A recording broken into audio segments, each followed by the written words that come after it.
Hey folks, Phil Zito here. I've had a couple of you ask me how to do a network design for IP-enabled controls. And what I'm going to show you in this video is how to do a network design for IP-enabled controls. I'm going to show you how to download a stencil that you'll need to do that design. Then we're going to open up Visio and we're actually going to create a design. We're going to go through the 3 different design patterns of star, of a actual ring, and then we're going to go through a daisy chain design pattern. So we're going to go through 3 different design patterns. Okay, so the first thing you're going to want to go to is this URL right here. And I will provide this below the video, and you'll want to go to that URL, and you're going to want to download the zip. Typically, you'd be fine with black and white, but if you want to get super fancy, you can download color. So I'm going to download black and white right here, and you're going to see I've got that. So then the next thing I'm going to do is I'm going to open up Visio. I'm going to go over here to my stencil. So I'm using Visio 2013. Go over here to my stencil, click More Shapes, click Open Stencil. Then I'm going to go to E. I'm going to go to my downloads. And we're gonna look for this stencil. Not seeing it in that download, so what you do if you don't see it is you're gonna want to go and extract it. Okay, download doc VSS. So since it didn't automatically extract, now it will be extracted. So I'm gonna go back one more time, open stencil again, under E. And your drive names will vary depending on how you got things set up. But I see mine is right there. So I extract this stencil. So now I have this stencil. So I click to open up this stencil right here. Okay. And we can see all of the objects down here in the stencil. So I'm going to have to make this stencil window a little larger again. That way you can see it. Alright, so we're almost to the point we need to be at. But now we need to change our orientation to landscape because most controls drawings are landscape. And then we need to set our size to 11 by 17, which is what most controls drawings are. They're 11 by 17 landscape. So the first thing we're going to want to determine, right, is how are we going to do our architecture? So let me sit here and grab a Cisco switch. So I should be able to find a catalyst on here. Catalyst access switch. So that's going to be my switch. It's going to have some other capabilities on it as well. And I also on here, maybe I want to get a router. So let's just scroll down here to router. All right, where are we? Router without firewall. And I don't like that switch symbol because it has a virtual LAN and it has a router in it, so it's a layer 3 switch, and I just want to get a regular switch. Let's see if this library has one. It does not have one. That's fine. We can use this switch right here. The only difference here between this switch and a normal switch is that you can see that this switch is virtual LAN and it has routing enabled. So see this symbol right here? Whenever you see this on a network diagram, this is the universal symbol for routing. This is the universal symbol for switching. Remember, there is a complete difference between a router and a switch, and those are the layers in which they operate and the protocol data units in which they exchange. So this exchanges IP packets, and this exchanges Ethernet frames. So in the case of our BAS device, we are going to go and insert a shape here. So let's just go and do this right here. We'll use this. We'll use a rectangle, insert this, and I'm going to call this BAS IP controller. And what I want to show you here is I want to show you essentially the difference between a daisy chain, a ring, and a star IP pattern. So the first thing, a star pattern would look like this. Okay, it's going to be real simple. From each controller, you would have what is called a home run trunk back to the switch. You see, each IP address controller gets its own home run. That is the star pattern. So we're going to put this right here, star pattern. And ultimately, I'm going to give you this Visio once I've built it, so that way you can see all of this. Okay, so I'm going to grab all this, grab that, grab a rectangle here, build this sucker out, send it back. Okay, star pattern. So that is a star pattern, okay? Now let's copy all this again. We're going to move over here. Don't worry, we will use that router eventually. Now we are going to use a daisy chained pattern.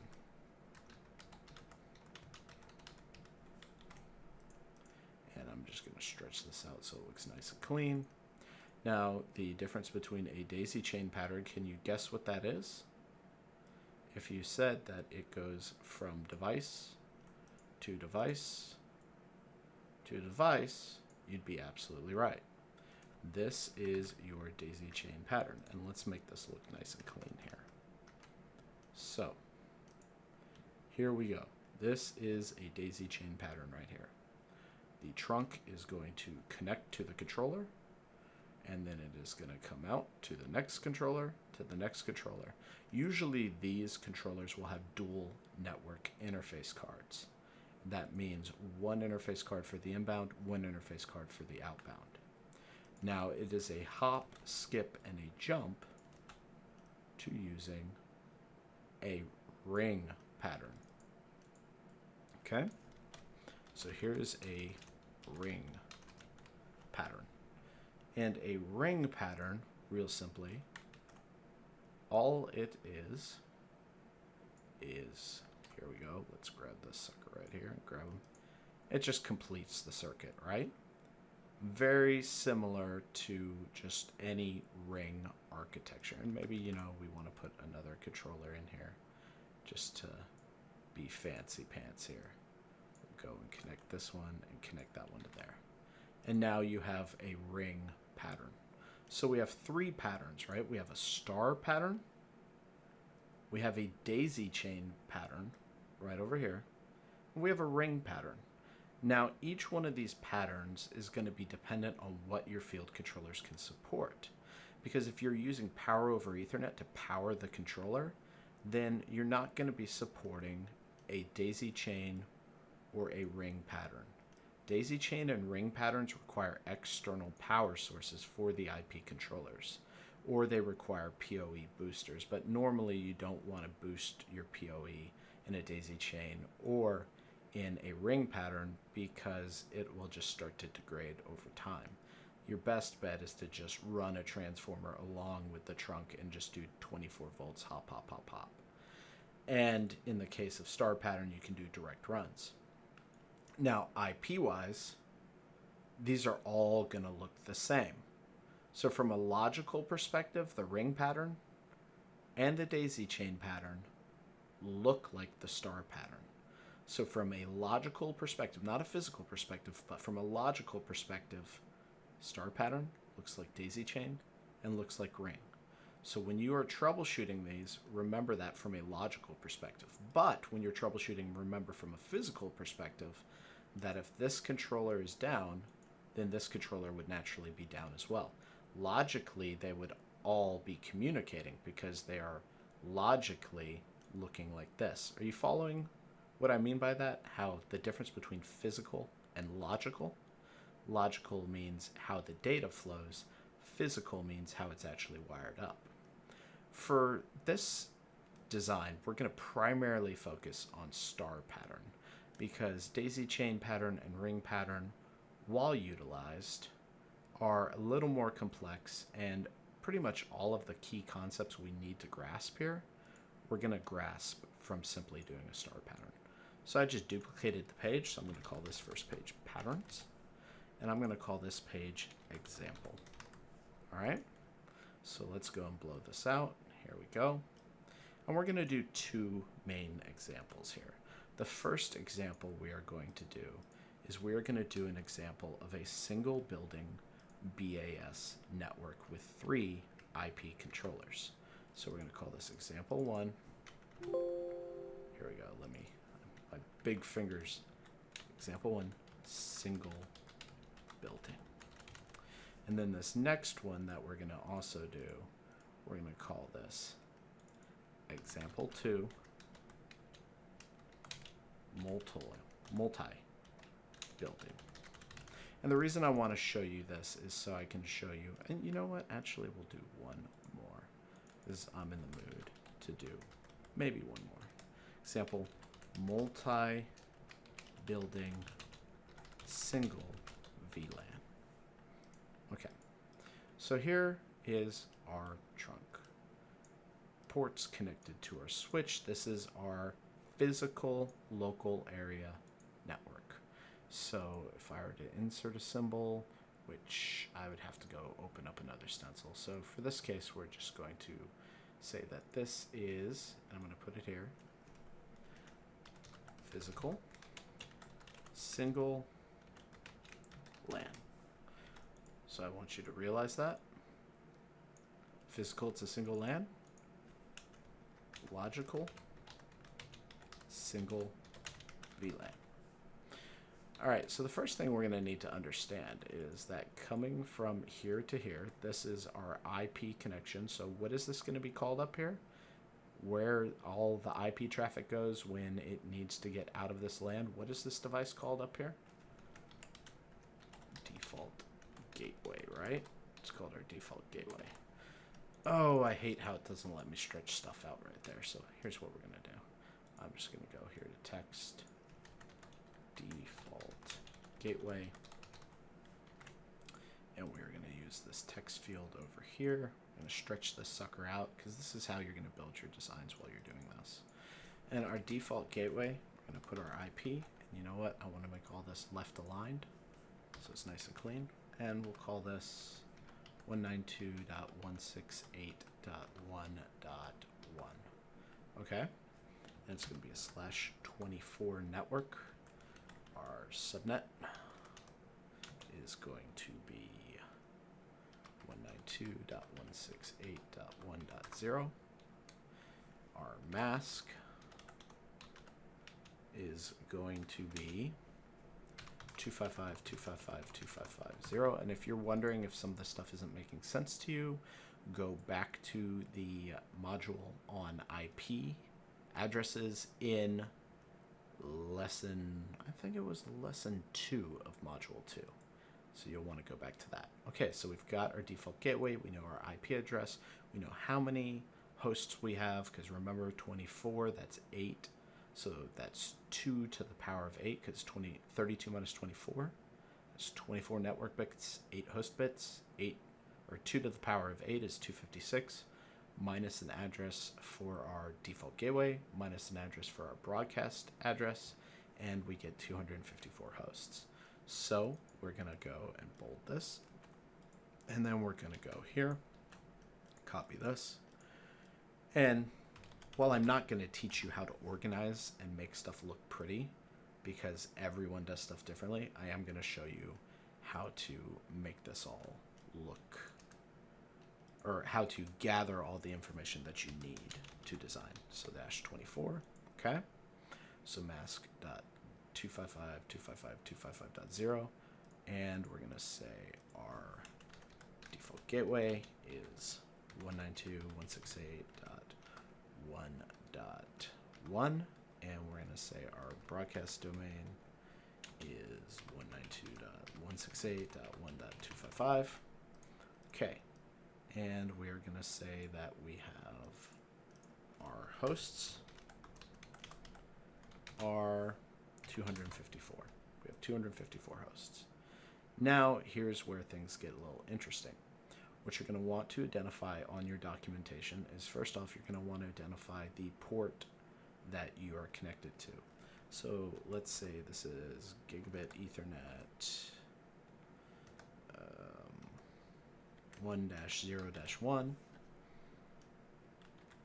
and then this is gigabit Ethernet 1-0-2, and then this is gigabit Ethernet 1-0-3.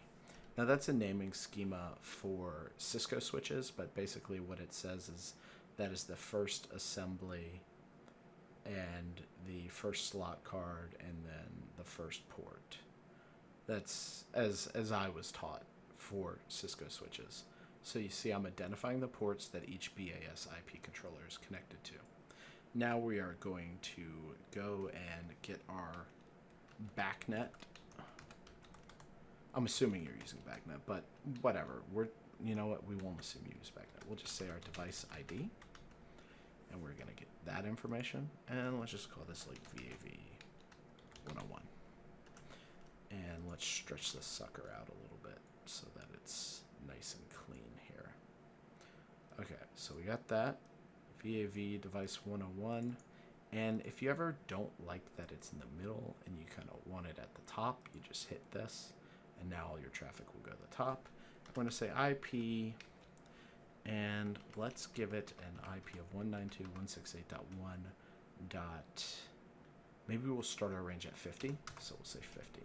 There's, you just got to plan out. When you start your range, you got to understand how many IP addresses you have, and then just start your range from there. Now, what I like to do, personally, is I think it's kind of silly if you've got 200 field controllers to go and label 200 field controllers on a network diagram. So what I will typically go and do is I'll create a network schedule. And here's how I'll do it, right? So I'll open up an Excel sheet, and I'll give you guys this template here. But what I would do is I would say name. So name, MAC address, okay, and then switch port number. Okay, do you see what I'm doing here? I've got the physical, the physical right here, switch port number, the data link, MAC address, and now I'm going to grab IP address. And then I'm going to grab a subnet. Okay. And then I am going to grab default gateway.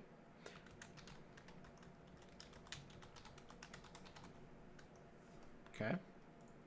And occasionally you might do VLAN. That just depends. But if I were to put, VAV 101, and we said that we were starting with 192.168.1.50. Stretch the sucker out.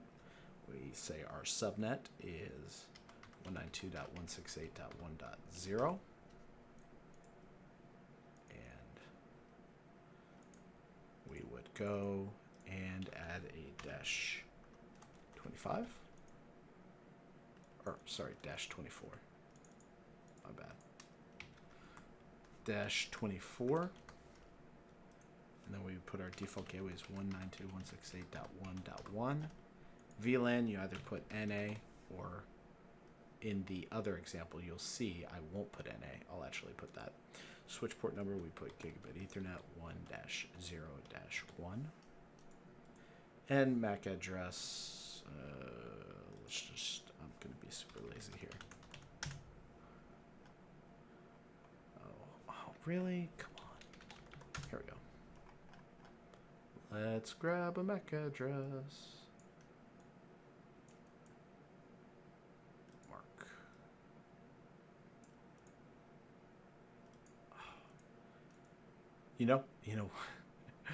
It does not want to let me copy right now. All right, so simply 0, 0A dash 00-27-00-00-0E. Okay, so we got our MAC address. All right. So we've got our field controller name, MAC address, switch port number, IP address, subnet, default gateway, VLAN. And then you would just say refer to IP schedule. And then you would delete this. And you would delete all this. Boop. And look how easy we just made things, right? Made things a lot cleaner. All these folks who like put 255 IP controllers on here, it's like, okay, I guess if you're getting paid by the hour and you don't really care if your job runs over the hours, that's fine. But this is immediately a much more useful. And if you really want to get squirrely, you can put controller model here. And then, just call it whatever you want. Like maybe it's PRG. Maybe we're doing a PRG controller. All right. So we have our default gateway. We have our network information, refer to IP schedule. And there you go, right? We know that it's a physical single LAN and a logical single LAN. We would go and clean this up, and this would become a job drawing. Now, let's take all of this right here, and let's blow this out here. Let's blow it out when I turn off number lock, so I hit delete and it works. All right, now here's the deal. What we're going to do here is this is going to be multiple buildings, and these multiple buildings are going to have multiple subnets and multiple schedules. So here we go. Here's one, and here's two. Building one, building two. Okay? So here we go. Take our description up here, drag it up here. Physical, multi-LAN, logical. Let's, this, I said a single VLAN, right? Okay. So this is going to be multi-VLAN. Okay? So here we go. So we've got this, and we are going to make building one. Oops. No, we don't want to do that. Send this to back. Copy you. Drag it over here. Make sure it aligns. Send to back.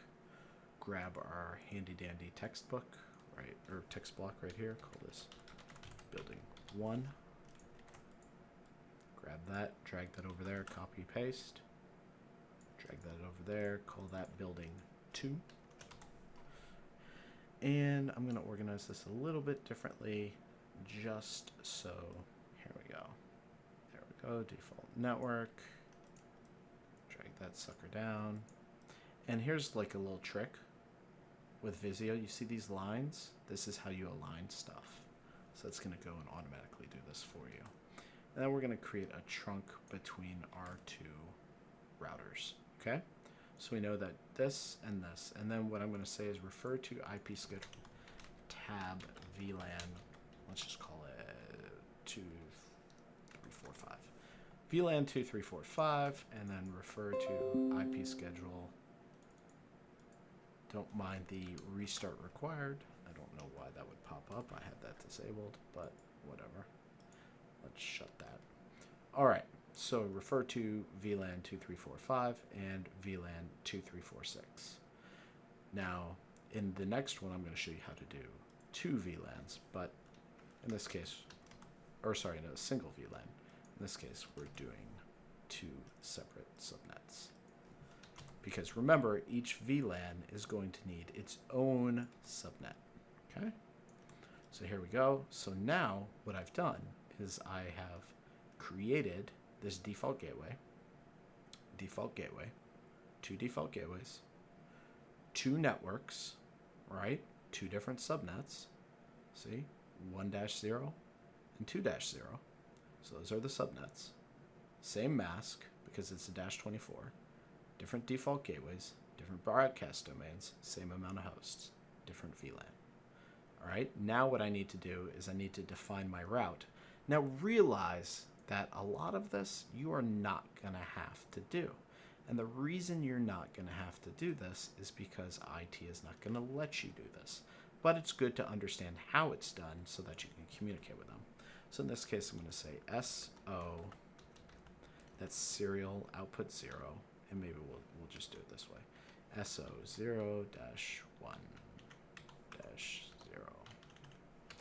There we go. So that will be serial and S1-0. And I'm going to say that my IP route, so IP route will be, here we go, 192.168.2-0, 255.255.255.0, S1 dash, here, I wrote that right there. Now I'm going to explain to you what the heck this means in just a second, because you're going to be like, what does this mean? All right, so here is what this means, what I am defining right here. I am defining the route from this network to this network. So if I want any traffic, so we're just going to say x dot x dot x dot x, and I want any of that traffic to go to this network. Actually, we'll make it even simpler for you. I'll just eliminate that. If I want any of this traffic to go to this network, I want my route to 192.168.2.0. And this is kind of pseudocode. This isn't exactly how you would write a route, but it's pretty similar. Source, destination, mask, and then where you want it to go out. So I want all traffic for this network to go out here. And you would want one more route, and this route would be this right here. And this would be like right here. And then what we would do is we would go and say that this port right here is that. So let me grab that. And then this port right here is going to be this right here. Now, you may be like, Phil, what in the world are you doing? Let me walk you through this so this makes sense, okay? So we've got a VLAN. A VLAN is a dedicated subnet. Now, a VLAN can stretch, as you'll see in the next example, across multiple networks. But as you can see right here, this VLAN, 2345, and it's got a serial port right here, and I need to tell all traffic for 1.0 needs to go out this serial port so it gets to the right network. All traffic for here, 2.0, needs to go out this serial port. Now, what I would do over here is I would do basically the same thing, but I would go and I would flip it, right? So I would do something like this right here. Okay. There we go. Let's, not working with me here. There we go. Okay, and so then what I do here, very similar, right? I go and I drag this guy over here, and then I take this right here, and I say that for any traffic for the 192 subnet, you go out this one. For any traffic for the 192.168.1 traffic, you go down this one. Now, here's the deal. Let's say that we have multiple buildings with a single VLAN. Okay?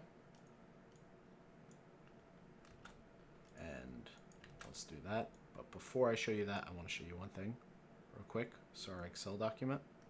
So here we would call this VLAN 2345, and then this we would call VLAN 2345, or sorry, 6. We would just go here, we would copy these, go here, paste those, stretch these out right here so that they fit. And then, you know, you'd obviously go and put 2346 right here, put 2345 right here, and then you would change this to reflect the fact that it's the 2 subnet. This making sense so far? See how we're doing this? And this would be maybe VAV. We could even call this 101 as well, and you know, it's got a different MAC address. This could have all the same physical and data link information, because remember, the data link can be duplicated across multiple subnets.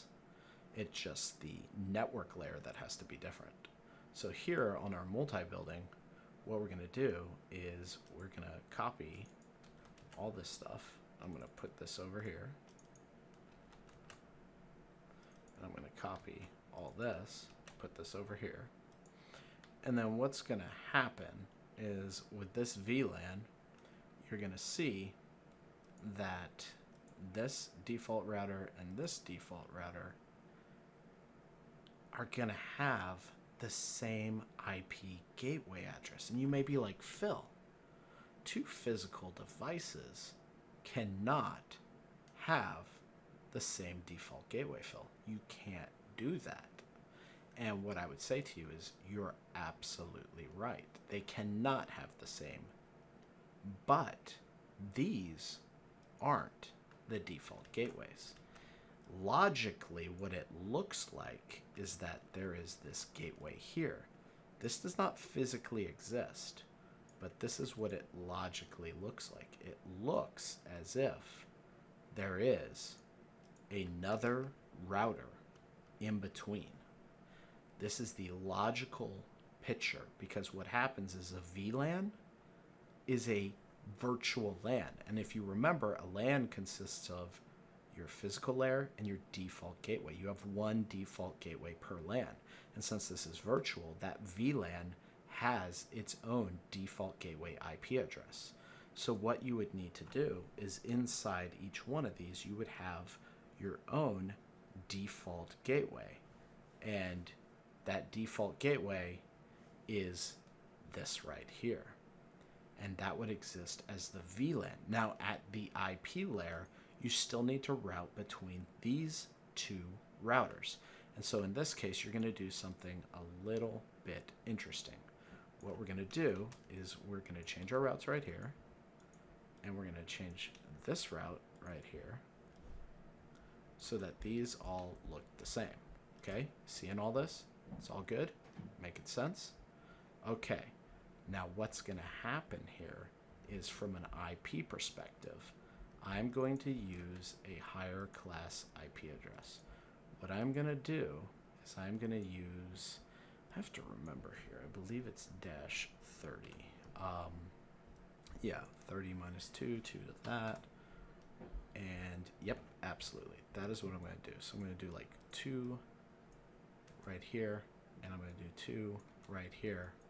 And then what happens is this gives me how many hosts? Do you remember how many hosts this is going to give me? 32 minus 2, 2 to the power of 2 is 4, minus 2, 2 host IP addresses. Now why is that important? Because I have 2 ports that need to be addressed. I have the port here and the port here.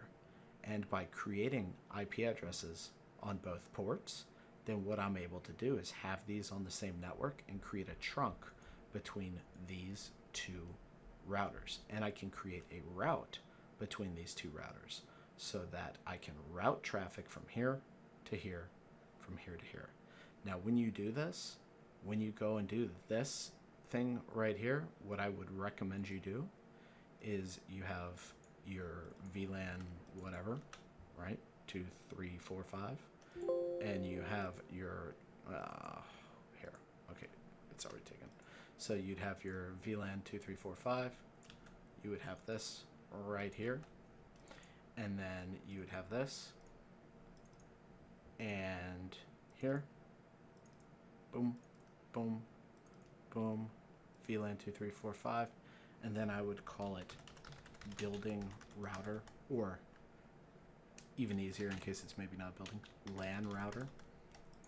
And then here you would just detail out the name of your router. Maybe it's like building 1 router, and then this one is building 2 router.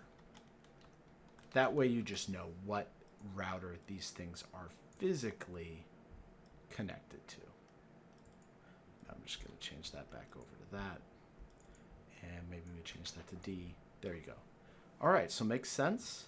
I will send you this template right here. This is super duper simple, and I will upload this Visio document as well.